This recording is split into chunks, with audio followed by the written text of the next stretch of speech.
Semua orang tahu bahawa Kuadrat bermaksud penghujung sungai yang mengalir ke sungai lain, manakala lumpur pula bermaksud tanah yang bercampur dengan air.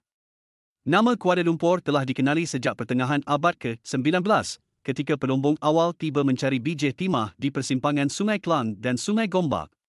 Sudah tentu, nama Kuala Lumpur diberikan oleh para perintis awal yang terdiri daripada suku Mandailing, Rawa, Batu Bara, Kerinci dan Minangkabau. Pemimpin kumpulan perintis ini ialah Sultan Puasa. Beliau juga dikenali sebagai Dato' Dagang pertama. Mereka mengemudi perahu mereka dan berhenti di kuada pertemuan antara Sungai Klang dan Sungai Gombak untuk membina penempatan. Kawasan pengkalan itu terlalu berlumpur. Setiap langkah tenggelam ke dalam lumpur yang dalam. Lalu mereka menamakan kawasan itu sebagai Kuala Lumpur, membawa maksud muara berlumpur. Dari sebuah kawasan lumpur yang sunyi, Kuala Lumpur kini menjadi ibu negara Malaysia yang moden dan pesat membangun. Namun, sejarahnya yang bermula dari lumpur tidak pernah dilupakan, kerana di sinilah segalanya bermula.